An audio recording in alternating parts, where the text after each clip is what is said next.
Assalamualaikum warahmatullahi wabarakatuh. Alhamdulillah wassalatu wassalamu ala Rasulillah wa ala alihi wa sahbihi wa man wala wa ba'du. Saudara-saudariku, berjumpa kembali dalam program diskusi kita seputar amalan-amalan utama di bulan Dzulhijjah dan persoalan-persoalan terkait berkelindan dengan amalan dimaksud yang kiranya bisa diberikan penjelasan oleh para ulama kita yang tersambung pada petunjuk Rasulullah SAW. Mari kita lanjutkan kembali apa yang teman-teman tampilkan. Saya mohon izin untuk bisa mengambil waktu-waktu yang senggang, yang nyaman untuk berdiskusi ini, sehingga apa yang teman-teman hadirkan bisa kita respon dengan secepat yang bisa kita maksimalkan. Baik, mari kita lihat. Bismillah, ada saudara kita bertanya. Assalamualaikum Ustaz. Waalaikumsalam warahmatullahi wabarakatuh. Semoga Ustaz Adi selalu dalam lindungan Allah Subhanahu wa taala. Semoga Anda pun demikian beserta keluarga Anda, dan semoga kita diikutkan ya oleh Allah Subhanahu wa taala pada perlindungan terbaik. Izin bertanya, bagaimana pandangan Ustaz dengan pendapat ulama yang memperbolehkan berkurban dengan ayam? Syukran. Assalamualaikum warahmatullahi wabarakatuh. Memang ada beberapa ulama yang berpandangan demikian, khususnya yang dinisbatkan kepada Imam Ibnu Hazm ya Al-Andalusi rahimahullah, yang wafat tahun 456 Hijrah, dan diikuti kemudian setelahnya oleh Ibnu Mubarrid yang wafat tahun 909 Hijrah. Ini keduanya terutama menukil pada keterangan yang sampai riwayatnya kepada Sayyidina Bilal ya bin Rabah radhiyallahu taala anhu. Juga ada yang sebagian mengisahkan tentang kisah lain tapi substansinya serupa dari Ibnu Abbas radhiyallahu taala anhuma, di mana saat Bilal radhiyallahu taala anhu di masa-masa kurban itu seringkali kemudian beliau menyembelih ayam, dan ada kalimat yang sangat populer dari beliau itu, yaitu ma ubali an udahya bilikin ya wa atasaddaqa bi thamaniha.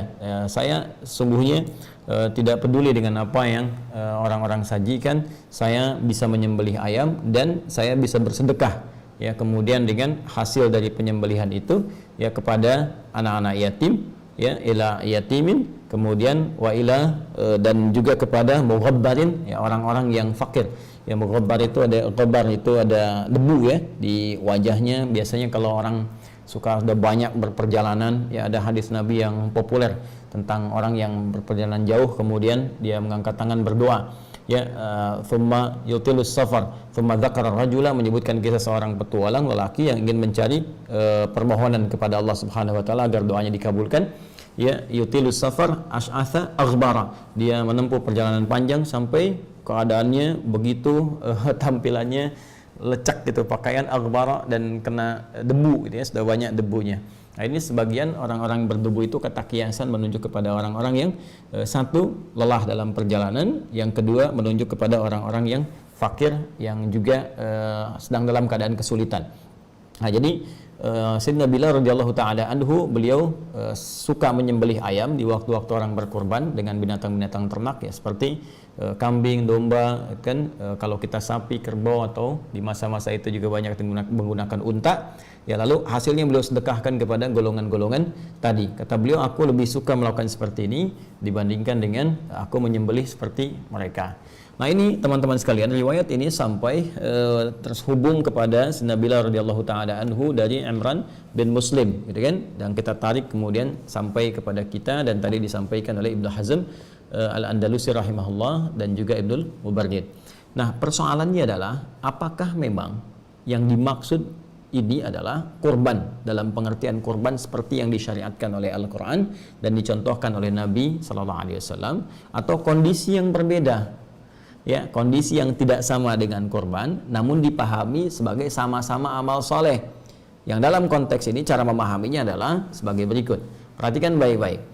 Kalau kita kembali kepada ayat Al-Quran, di Quran surah ke-22 Al-Hajj ayat ke-34 tentang kaidah hewan kurban, ketika Allah berfirman, perhatikan kalimatnya ketika Allah menyampaikan subhanahu wa ta'ala, walikulli ummatin ja'alna mansakan liyadhkuru ismallah ala ma razaqahum min bahimatil an'am. Ya, dan setiap umat kami berikan jalan, kata Allah, ya, kami berikan cara untuk beribadah, untuk menyembah Allah Subhanahu wa taala, yang dengan itu mereka akan mampu untuk mendekat, menyebut-nyebut Allah Subhanahu wa taala, berzikir kepada Allah dan mensyukuri nikmat Allah Subhanahu wa taala dengan satu ibadah korban itu yang disyariatkan min bahimatil an'am, dari kalangan hewan-hewan ternak. Jadi spesifikasinya jelas. Karena itu Al-Imam Al-Ghazali bahkan memberikan keterangan yang sangat ringkas tapi padat. Hewan korban itu, kata beliau, jenisnya mesti jelas, sifatnya mesti jelas, kadarnya mesti jelas. Di antara jenisnya yang spesifik yang jelas itu, apa itu? Bahimatul an'am, yaitu hewan-hewan ternak. Sehingga hewan ternak ini menjadi ijma' di kalangan ulama, ini yang hanya boleh sebagai kualifikasi hewan korban. Ya, kalau kita kemudian urutkan tadi, unta yang populer menjadi hewan ternak, kemudian sapi, kemudian kerbau, kemudian kambing, domba, sejenis itu saja, ya. Jadi spesifik yang diternakan memang untuk dikonsumsi, yang kualifikasi dagingnya, sifatnya bisa bermanfaat untuk orang-orang banyak, ya. Jadi dalam konteks ternak ini bukan hewan-hewan biasa. Nah, bagaimana kita mengetahui bahwa spesifik hanya ini saja? Ya, bahkan ayam juga bisa orang ternak ayam, bebek ternak bebek, gitu kan? Bagaimana tahunya hanya hewan ini saja? Yaitu contoh perilaku Nabi. Karena Nabi ketika diutus oleh Allah Subhanahu wa taala untuk memberikan contoh, penjelasan dan batasan-batasan amalan kepada kita. Karena itulah ketika Allah mengutus beliau, kemudian ada statement yang sangat jelas, ya, di Quran surah ketiga misalnya ayat ke-31. Qul in kuntum tuhibbunallaha fattabi'uni. Ya, yuhibbukumullah wa yaghfir lakum dzunubakum. Katakan Muhammad SAW, jika kalian semua hamba-hambaku, hamba-hamba Allah, mencintai Allah dengan serius, fattabi'uni, maka ikuti Nabi, ikuti aku, kata Nabi. Ya, perintah Allah mengatakan kepada Rasulullah, ikuti semua petunjuk Rasulullah sallallahu alaihi wasallam. Dikuatkan di Quran surah ke-33 ayat 21. Laqad kana lakum fi Rasulillahi uswatun hasanah. Sungguh telah ditetapkan pada pribadi Rasulullah sallallahu alaihi wasallam suri teladan yang harus diikuti. Sekarang apa perintah Nabi dan contoh Nabi ketika menyembelih? Perhatikan kalimat Nabi-nya. La tazbahu illa musinnatan illa ayya'sura alaikum. Ya, fatazbahu jaza'atan minad dha'ni. Kata Nabi SAW, jangan kalian pernah sembelih kecuali hewan-hewan ini nih yang telah cukup usianya. Hewan-hewan apa yang dicontohkan Nabi itu? Ditunjukkan oleh Nabi SAW. Apa diantaranya? Nabi pernah sembelih unta, kan? Kemudian juga membenarkan Nabi sembelihan domba, kambing dan sejenisnya. Bahkan Nabi menyebut kalimatnya, kalaupun sulit menemukan yang umurnya telah tetap, ya seperti kambing atau domba yang telah 1 tahun masuk tahun kedua, sapi, kerbau 2 tahun masuk tahun ketiga, unta telah masuk usia 5 tahun, illa jaza'atan minad dha'ni.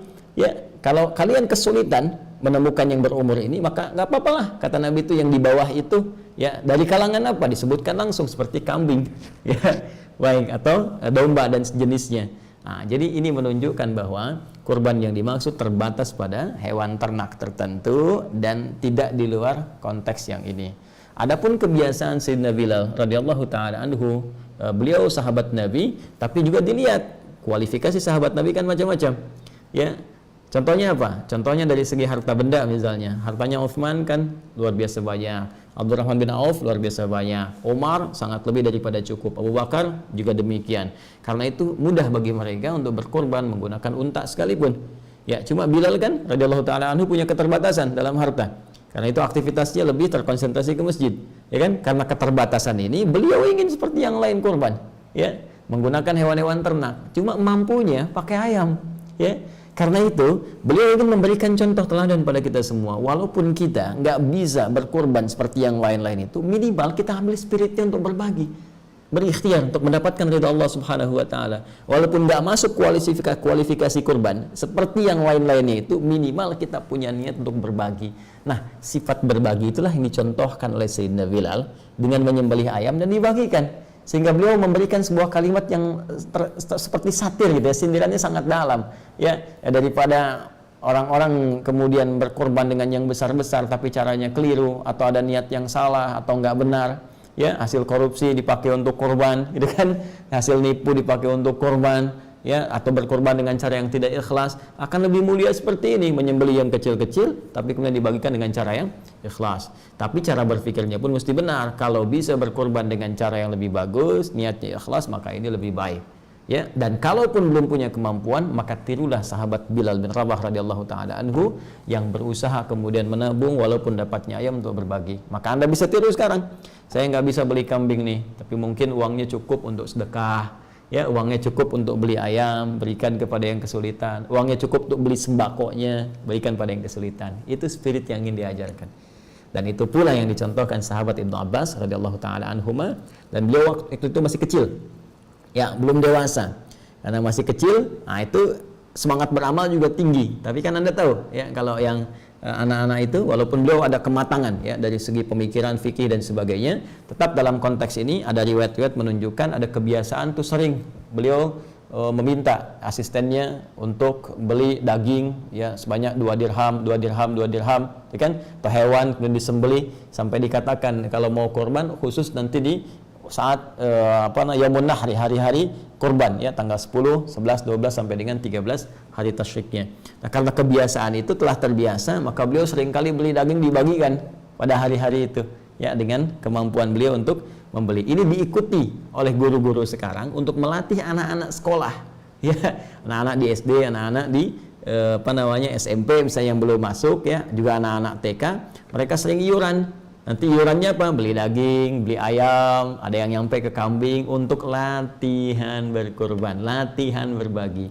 Jadi kisah yang disandarkan pada Ibnu Abbas radhiyallahu taala anhuma, ataupun juga mohon maaf kisahnya Bilal bin Rabah yang ditanyakan oleh saudara kita tadi, itu lebih kepada spirit untuk berbagi, menunjukkan sifat sosial kita dan melatih kita untuk beramal. Walaupun kita belum mampu mengerjakan amalan utama yang disebutkan tadi, setidaknya ada ikhtiar kita yang kita maksimalkan supaya saat kita berjumpa dengan Allah kita bisa mengatakan, ya Allah, dari harta yang telah Engkau titipkan aku pun berusaha untuk berkorban seperti mereka, tapi disinilah batas kemampuanku dan aku harapkan Kau ridha dengan apa yang aku kerjakan. Itu poinnya. Allahu ta'ala a'lam bis-shawab. Subhanakallahumma bihamdika asyhadu an la ilaha illa anta astaghfiruka wa atubu ilaik. Assalamualaikum warahmatullahi wabarakatuh.